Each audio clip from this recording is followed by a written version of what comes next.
Titre du livre: Thérèse Requin, suivi d'un mariage d'amour, texte intégral. Auteur: Émilie Zola. Thérèse Requin. Chapitre 1. Au bout de la rue Guénégaud, lorsqu'on vint des quais, on trouve le passage du Pont-Neuf, une sorte de corridor étroit et sombre qui va de la rue Mazorine à la rue de Seine. Ce passage, à 30 pas de long et de large, au plus, il est pavé de dalles jaunâtres, usées, décelées, suant toujours une humidité âcre. Le vitrage qui les couvre, coupé à angle droit, est noir de crasse. Par les beaux jours d'été, quand un lourd soleil brûle les rues, une clarté blanchâtre tombe des vitres sales et traîne misérablement dans le passage. Par les vilains jours d'hiver, par les matinées de brouillard, les vitres ne jettent que de la nuit sur les dalles gluantes de la nuit salie et ignoble. À gauche se creusent des boutiques obscures, basses, écrasées, laissant échapper des souffles froids de caveaux. Il y a là des bouquinistes, des marchands de jouets d'enfants, des cartonniers, dont les étalages gris des poussières dorment vaguement dans l'ombre. Les vitrines, faites de petits carreaux, moirent étrangement les marchandises de reflets verdâtres. Au-delà, derrière les étagères, les étalages, les boutiques pleines de ténèbres sont autant de trous lugubres dans lesquels s'agitent des formes bizarres.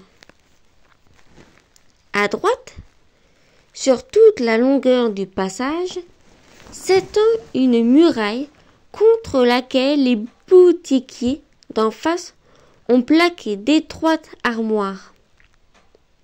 Des objets sans nom, des marchandises oubliées là depuis 20 ans, s'étalent le long des minces planches peintes d'une horrible couleur brune. Une marchande de bijoux faux s'est établie dans une des armoires. Elle y vend des bagues de 15 sous, délicatement posées sur un lit de velours bleu au fond d'une boîte en acajou. Au-dessus du vitrage, la muraille monte, noire, grossièrement crépie, comme couverte d'une lèpre et toute couturée de cicatrices. Le passage du Pont-Neuf n'est pas un lieu de promenade. On le prend pour éviter un détour, pour gagner quelques minutes, et est traversé par un public de gens affairés, dont l'unique souci est d'aller vite et droit devant eux. On y voit des apprentis en tablier de travail, des ouvrières reportant leur ouvrage, des hommes et des femmes tenant des paquets sous leurs bras. On y voit encore des vieillards se traînant dans le crépuscule morne qui tombe des vitres et des bandes de petits enfants qui viennent là, aux sorties de l'école, pour faire du tapage au courant et tapant un coup de sabot dans les dalles. Toute la journée, c'est un bruit sec et pressé de pas sonnants dans la pierre, avec une irrégularité irritante. Personne ne parle, personne ne stationne, chacun court à ses occupations, la tête basse, marchant rapidement et sans donner aux boutiques un seul coup d'œil. Les boutiquiers regardent d'un air inquiet les passants qui, par miracle, s'arrêtent devant leur étalage. Le soir, 3 becs de gaz enfermés dans des lanternes lourdes et carrées éclairent le passage.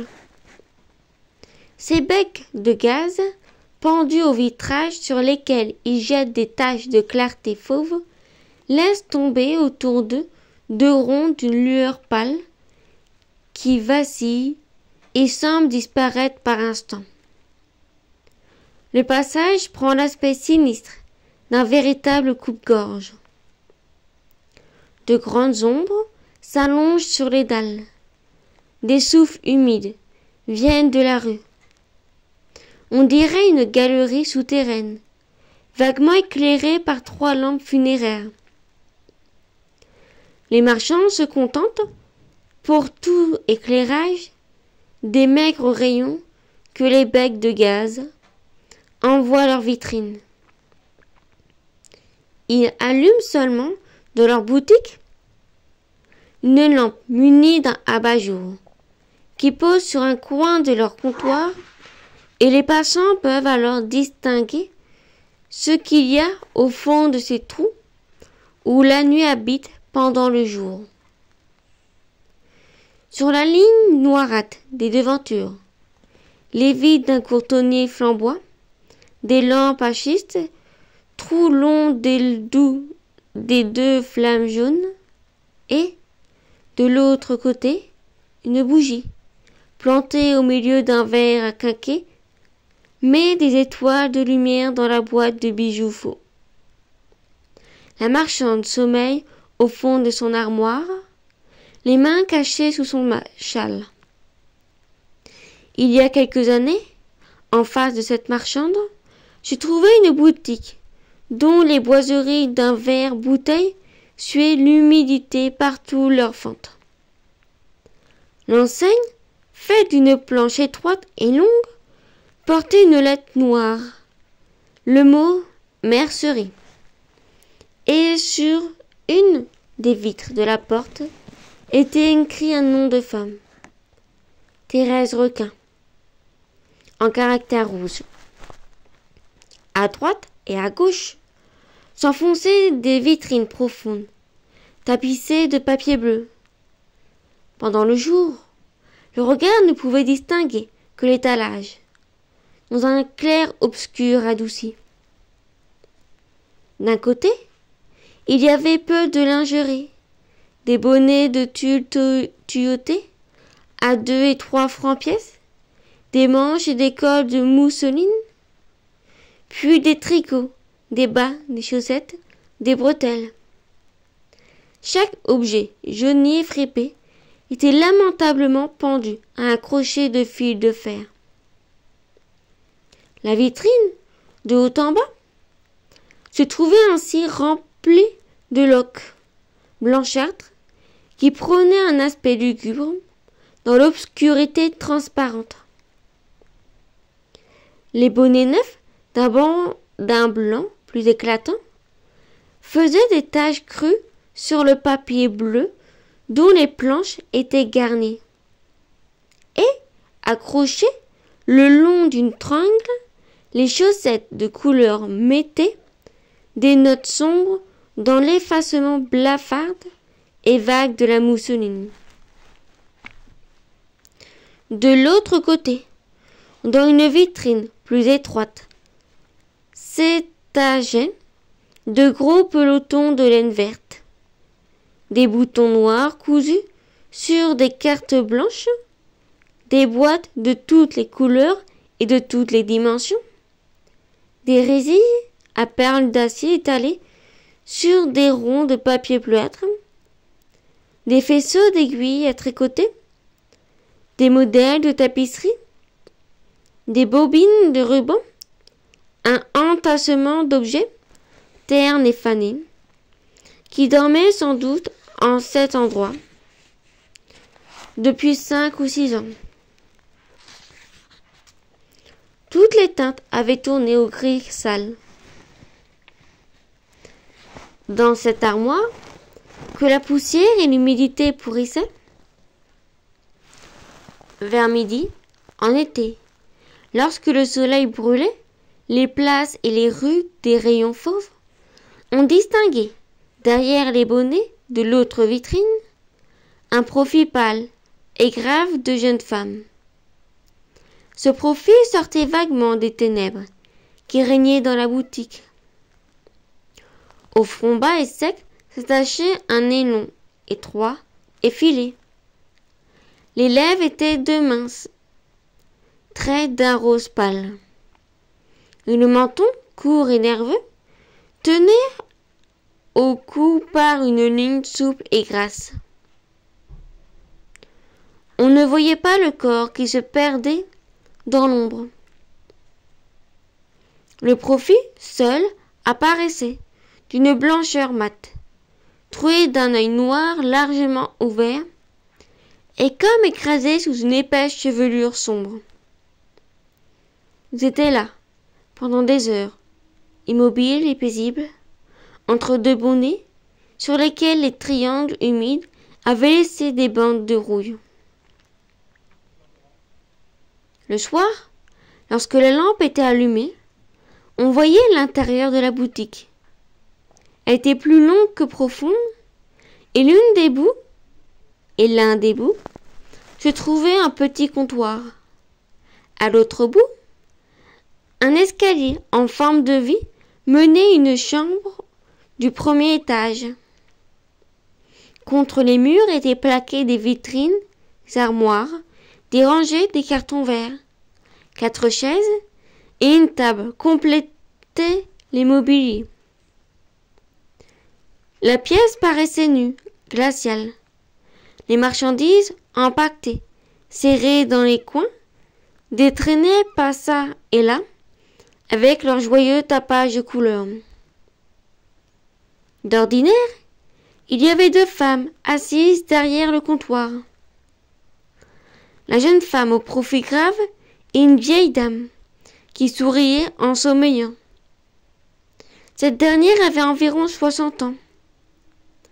Son visage gras et placide blanchissait sous les clartés de la lampe. Un gros chat tigré, accroupi sur un angle de comptoir, la regardait dormir. Plus bas, assis sur une chaise, un homme d'une trentaine d'années lisait ou causait à demi-voix avec la jeune femme. Il était petit, chétif, d'allure languissante, les cheveux d'un blond fade, la barbe rare, le visage couvert de taches de rousseur. Il ressemblait à un enfant malade et gâté. Un peu avant 10 heures, la vieille dame se réveillait. On fermait la boutique et toute la famille montait se coucher. Le chat tigré suivait ses maîtres en ronronnant, en se frottant la tête contre chaque barreau de la rampe. En haut, le logement se composait de 3 pièces. L'escalier donnait dans une salle à manger qui servait en même temps de salon. À gauche était un poêle de faïence dans une niche. En face se dressait un buffet, puis des chaises se rangeaient le long des murs. Une table ronde, tout ouverte, occupait le milieu de la pièce. Au fond, derrière une cloison vitrée, se trouvait une cuisine noire. De chaque côté de la salle à manger, il y avait une chambre à coucher. La vieille dame, après avoir embrassé son fils et sa belle-fille, se retirait chez elle. Le chat s'endormait sur une chaise de la cuisine. Les époux entraient dans leur chambre. Cette chambre avait une seconde porte donnant sur un escalier qui débouchait dans le passage par une allée obscure et étroite. Le mari, qui tremblait toujours de fièvre, se mettait au lit. Pendant ce temps, la jeune femme ouvrait la croisée pour fermer les persiennes. À à rester là quelques minutes devant la grande muraille noire, crépie grossièrement, qui monte et s'étend au-dessus de la galerie. Elle promenait sur cette muraille un regard vague et muet. Elle venait se coucher à son tour, dans une indifférence dédaigneuse.